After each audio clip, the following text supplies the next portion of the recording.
રેલવેની એલસીબીની ટીમે દિલ્હીથી એર્નાકુલમ સુપરફાસ્ટ એક્સપ્રેસ ટ્રેનના મલાના ક્રીમ ચરસનો જથ્થો લઈ જનાર 3ને રેલવે એલસીબીની ટીમે ઝડપી પાડ્યા હતા. રેલવે એલસીબીની ટીમ પીઆઈ તરુણ પટેલ અને પીએસઆઈ રવિરાજસિંહ જાડેજાના માર્ગદર્શન હેઠળ પેટ્રોલિંગમાં હતી ત્યારે પોલીસ હેડ કોન્સ્ટેબલ પૃથ્વીરાજસિંહ પ્રવીણસિંહને મળેલી બાતમીના આધારે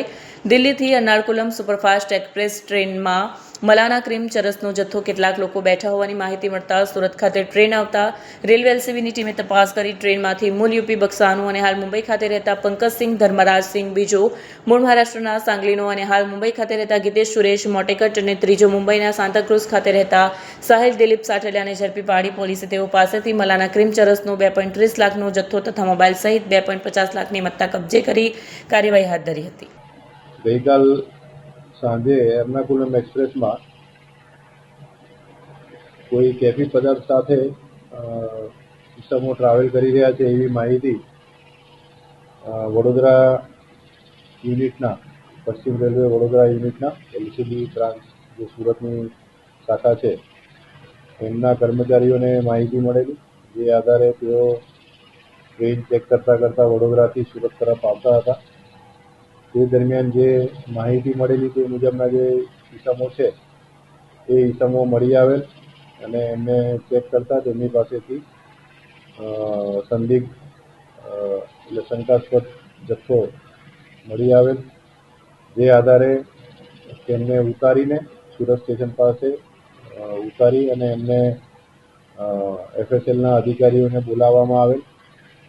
એફએસએલના અધિકારીને બોલાવીને ચકાસણી કરતાં તે ચરસ હોવાની ખાતરી થઈ, જે આધારે સુરત રેલવે પોલીસ સ્ટેશનમાં આ અંગેનો એનડીપીએસ એક્ટ હેઠળનો ગુનો દાખલ કરવામાં આવેલ છે. આ જે 3 ઇસમો પકડાયેલ છે તેઓ પાસેથી 930 ગ્રામ જેટલો ચરસનો જથ્થો મળી આવેલ છે, જેની કિંમત આશરે 2,30,000 જેટલી છે. આ 3 ઇસમો છે એ મુંબઈ મહારાષ્ટ્રના રહેવાસી છે અને અલગ અલગ વ્યવસાય કરે છે. એક મોલમાં નોકરી કરે છે, એક ઇસમ છે એ એની પોતાની બેગની દુકાન છે અને ત્રીજો ઇસમ છે એ પણ નોકરી કરે છે, પ્રાઇવેટ નોકરીઓ કરે છે અને આ લોકો હરવા ફરવા માટે થઈને હિમાચલ પ્રદેશ, વૈષ્ણોદેવી તેમજ મનાલી ફરવા ગયેલા. ત્યાંથી આ જથ્થો આવનાર હોળી ધૂળેટીના તહેવાર નિમિત્તે ભાંગ હોવાનું કહી તેમને ત્યાંથી એ લઈને આવેલા હતા, પરંતુ એ ચરસ હોવાનું જણાઈ આવેલ છે. આ આરોપીઓની સઘન પૂછપરછ કરીને અને વિગતવાર હજી પૂછપરછ કરીને આગળની કાર્યવાહી કરવામાં આવી રહી છે. હાલમાં તેઓના દિન 3ના રિમાન્ડ મેળવવામાં આવેલ છે અને રિમાન્ડ દરમિયાન વધુ પૂછપરછ કરી ખરેખર આ જથ્થો કોની પાસેથી લાયા છે અને કોને વેચવાના હતા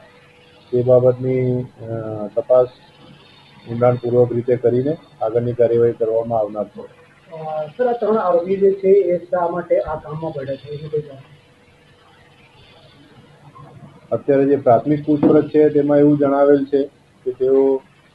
હોળી અને ધૂળેટીના તહેવાર નિમિત્તે મિત્રો સાથે આનું સેવન કરવા માટે લઈ આવેલા છે તેવું જણાવે છે, પણ એ